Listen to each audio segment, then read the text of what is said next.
राधे राधे। जय श्री राधे। आज मैं पुनः अपना 5वां वीडियो लेकर उपस्थित हुई हूँ, अपने साथ घटे घटना के आगे की उपक्रम को बताने के लिए। सबसे पहले मैं ये बताना चाहती हूँ कि जब मैं बेड रेस्ट हो गई थी और बहुत बुरी हालत में थी और अपनी तरफ से मैं प्रयास करती थी कि कम से कम मुझे ये पता चले कि मैं बेड रेस्ट क्यों हूँ। तब तक तो मुझे ऐसा लगता था कि शायद मुझे कोई बीमारी हो गई है, कैंसर जैसे शायद कोई जानलेवा बीमारी हो गई है जिसके कारण मैं बेड रेस्ट हूँ। लेकिन पढ़ते दर पढ़ते खुलते खुलते खुलते खुलते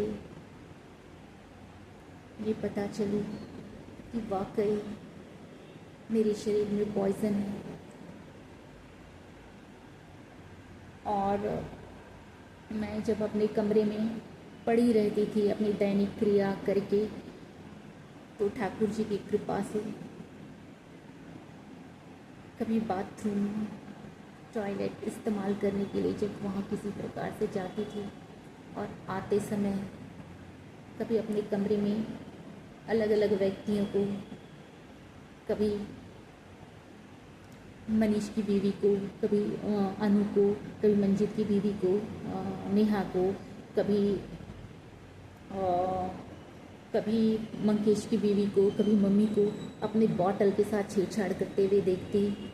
हाँ, तो और इनसे मेरा थोड़ा थोड़ा सा शक इन पर जाता था कि आखिर मेरे पानी की बोतल के साथ ये क्या करते हैं।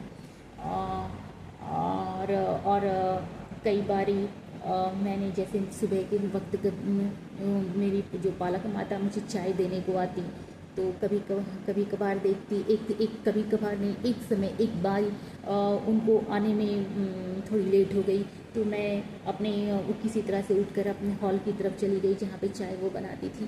तो एक दिन मैंने देखा कि वो चाय बनाने के बाद एक वार्डरोब से एक पुड़िया निकाली और उसमें से कुछ पाउडर निकाल करके वो ग्लास में, चाय वाले ग्लास में उन्होंने डाला। और जैसे मैं पीछे से बोली कि मम्मी तुमने क्या डाला, वो हड़बड़ा गई।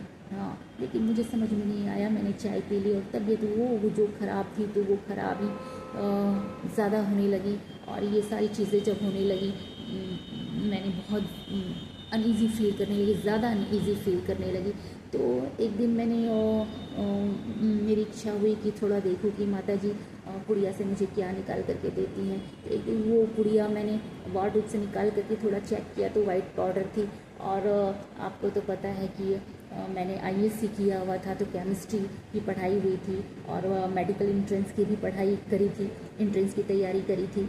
तो तैयारी के दौरान मुझे BSc तक की पढ़ाई करनी पड़ी थी, चूँकि कि कॉलेज में एडमिशन नहीं हुआ था, लेकिन हमारे सेंटर पे हमारे कोचिंग सेंटर पे पूरी पढ़ाई करी थी। इसलिए मुझे केमिकल्स के बारे में बहुत कुछ जानकारियाँ थी और बहुत ज़्यादा रुझान थी। तो इससे मुझे पता चल गई कि वो केमिकल्स थी और बहुत डेथ केमिकल्स थी जिससे लोग मर जाते हैं।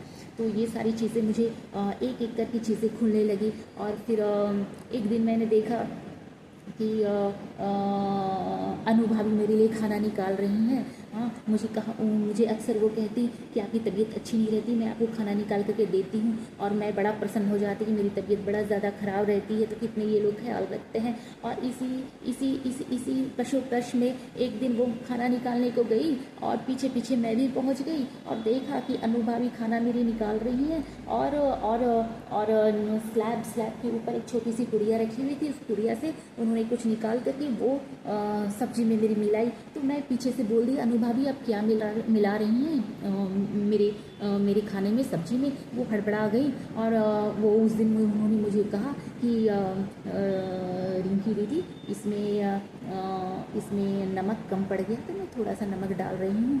और उन्होंने मुझे खाना निकाल कर दे दिया, मैं खाना खा ली। और खाना खाने के बाद एज़ यूजुअल तो मेरी तबीयत ख़राब होती है, और ख़राब होने लगी, और तबीयत ख़राब होने लगी। और मैं पशु में पड़ गई कि अचानक से तबीयत और ज़्यादा ख़राब कैसे हो गई। हाँ, तो उसी दिन की बात है।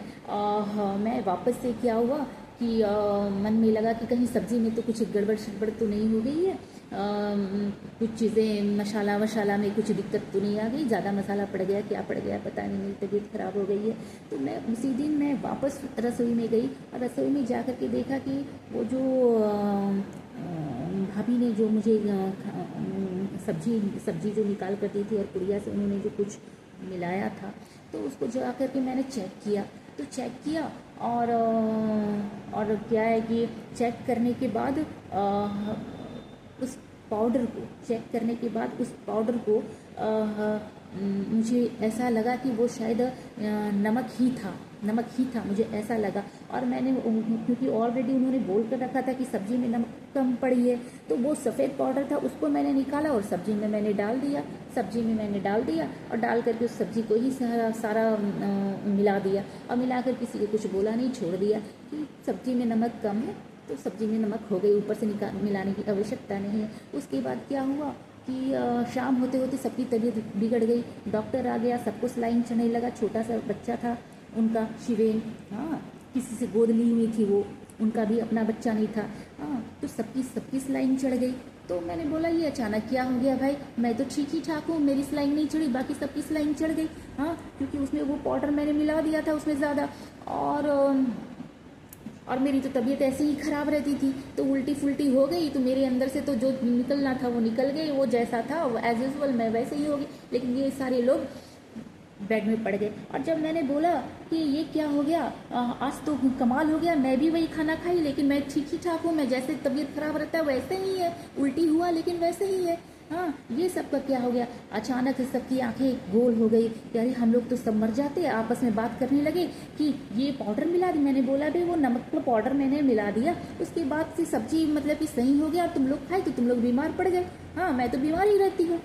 तो उस दिन मुझे ये समझ में आया कि वो ठीक वही पाउडर थी जो माता उस पुड़िया में मिलाई थी, और उसी पुड़िया का वही पाउडर एक बार मैं अपने मौसी के घर, निर्मला देवी के घर गई थी, वो मुझे ले गई थी, और वहाँ पे मौसा जी ने मुझसे चाय पीने का ऑफ़र किया था, और चाय बनाने के लिए वो नीचे गए, अपने घर की छत के नीचे गए, और आने में लेट हो गई। तो मैं पीछे मैं मौसा जी के पीछे चली गई कि मौसा जी को चाय बनाने में इतना लेट क्यों हो रही है, और मैंने बिना कुछ बोले मैं चली गई।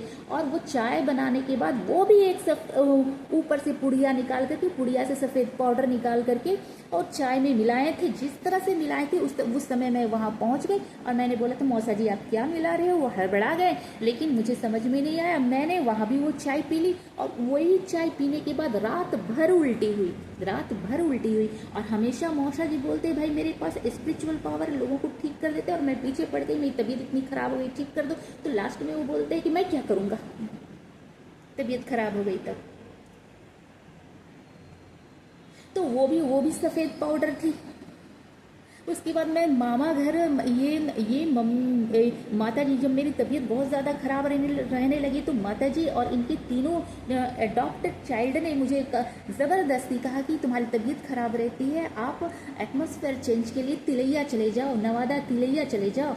तो वो ज़बरदस्ती मुझे तिलैया भेज दिए थे। और जैसे मैं तिलैया गई, हाँ भाई जैसे मैं तिलैया गई, मुझे अकेले भेजा था, मैं तिलैया गई, और तिलैया जाने के बाद लोगों ने मुझे हाथों हाथ ले लिया तिलैया जाने के बाद। लेकिन वहाँ पे मैंने बहुत एबनॉर्मल चीज़ें देखी कि उसके आंगन में इतना ढेरी लकड़ियों का गट्ठर, बड़ा लकड़ियों का गट्ठर रखा हुआ है, जो कि कभी नहीं रहता है वहाँ। वो मेरा ही घर है, लेकिन मैं बचपन से मामा घर नाना घर कहती हूँ, तो नाना घर ही कहती हूँ, मामा घर नहीं कहती हूँ। तो वो चीज़ें बहुत एबनॉर्मल था। और उनके घर में भी वही हाल हुआ कि एक दिन मामी ने बोला, दूसरे दिन मामी ने बोला मुझे कि रिंकी आपकी तबीयत ख़राब रहती है, बैठिए आप, मैं आपके लिए नाश्ता निकालने जाती हूँ। और वो नाश्ता निकालने के लिए चली गई, और नाश्ता मेरे तक आने में बहुत लेट हो रही थी, पीछे मैं भी पहुंच गई। तो मैं क्या देखती हूँ कि जो छोटी मामी है, मीना मामी, सत्येंद्र चौरसिया की पत्नी, वो मेरा खाना निकाल करके अपनी बेटी रितु के साथ उस सब्जी वाले कटोरे में कुछ डाल रही हैं। और मैं पीछे से मामी को कहती हूँ कि मामी आप क्या कर रही हैं, गुड़िया से क्या डाली? तो वो हड़बड़ा गई, ठीक वैसे ही, और कहती हैं कि सब्जी में नमक कम पड़ गया था रिंकी, वो हम नमक ऊपर से डाल रहे हैं। और ऊपर से, और वो रितु जो उनकी बेटी थी वो भी नमक डाल रही है, साथ साथ में उसको खड़ा होकर के वो डलवा रही थी कि डालो नमक। और वो बहुत घबरा रही थी, बहुत डर रही थी। लेकिन वो खाना मेरे तक पहुंचा, मैंने खा लिया और तबीयत इतनी ख़राब हो गई कि पूरी बेचैनी, उल्टी माथा फटने लगा, शरीर हिलने लगा और सांस लेने में दिक्कत होने लगी। मैंने बोला अरे भाई ये क्या हो गया? खाना खाने के बाद तो तबीयत अच्छी लगती, लोग को राहत, मेरी तबीयत बिगड़ कैसे गई? मैं बिना कुछ बोले मैं चली गई बाथरूम, और बाथरूम में वही उंगली डाल करके सब वॉमिटिंग कर दिया। उसके बाद बहुत राहत मिली मुझे, मैंने ये बात किसी को नहीं बताई। उसके बाद कमरे में आकर के निढाल सो गई। निढाल जब लेटी तो उधर से मामा और मामी बोलते हैं कि रिंकी कमरे का दरवाज़ा मत लगाना, गर्मी है। हाँ, दरवाज़ा खोल करके सोना, आपकी तबीयत अच्छी नहीं रहती तो हम लोग देखेंगे। और मैंने दरवाज़ा खुले छोड़ दी, और बेचैनी इतनी, तकलीफ इतनी थी कि नींद ही नहीं आई। आंखें बंद थी, निढाल थी, भगवान के ध्यान में चली गई। रात को 12:30-1 बजे के लगभग, क्योंकि मैं तो बेचैनी में नींद कहाँ और ध्यान में नींद कहाँ, दबे पाँव वो आ रहे हैं दरवाजे को लांघते हुए। और जैसे वो आई मैं एकदम चैतन्य देख रही हूँ कि सत्येंद्र चौरसिया मेरा नाक का सांस चेक कर रहा है और देख रहा है। वो कहता है सांस चल रहा है इसका। और मीना देवी मेरा पाँव हिलाकर देखती। मैंने फट से बोला कि क्या हुआ मामी? हड़बड़ा गई। इतने में कहती हैं सत्येंद्र चौरसिया को, इतने में तो हम लोग मर जाते, इतने में तो हम लोग मर जाते। तो सत्येंद्र चौरसिया बोलता है कि कल मारेंगे, अपना काम कल करेंगे, कल मारेंगे, कल रस्सी भी रखेंगे, मंदिर में जला देंगे। अचानक से मैं बोली, मेरी आंखें खुली, मैं बोली किसके बारे में बात करें, किसको जला दोगे? हड़बड़ा करके दोनों निकल गए कमरे से। उसके बाद मैं राहत होकर के बेजान सी सोई रह गई। सुबह उठी, लेट उठी, जैसे उठी मुंह हाथ धोई, वैसे एक फ़ोन आया ढुल्लू मोतो जी का। ढुल्लू मोतो जी मुझे पहले से ही पर जानते हैं, क्योंकि वो राजगंज डिग्री कॉलेज में वैतनिक सेवा दिया करते थे, तो मैं उसकी स्टूडेंट थी, कॉलेज में पढ़ती थी, तो वो मुझे जानते थे। तो उनका फ़ोन आया। उन्होंने मुझसे पूछा, क्यों पूछा, उनको कैसे क्या आभास हुआ, कैसे उन्होंने फ़ोन किया, किस प्रेरणा से, मैं कुछ नहीं जानती, लेकिन उनका फ़ोन आया और उन्होंने पूछा सारा बात। तो उन्होंने कहा कि तुम्हारी खाना खाने के बाद तबीयत ख़राब हो गई, तुम समझी नहीं मौसमी? मैंने बोला कि नहीं, कुछ समझ में नहीं आ रहा है। उन्होंने कहा मामी, सामने कौन है? मैंने कहा मामी है। तो उन्होंने कहा फ़ोन दो। उसके बाद फ़ोन पे उन्होंने बोला कि मौसमी को अभी बस में इसको चढ़ाओ। तो कहती है कि बस में छोड़ करके आओ। तो ये कहती कि हम नहीं छोड़ेंगे। बोले तुम हमको जानती नहीं हो? तुम दोनों के बीच में फ़ोन में एकदम गर्मा गर्म बहस होने लगा। और मैं समझ गई, और उसको इतना धमकी दे रही थी कि आप हमको धमकी दे रहे, मेरे पास 2 IAS है। यही कहा था, मेरे पास 2 IAS है।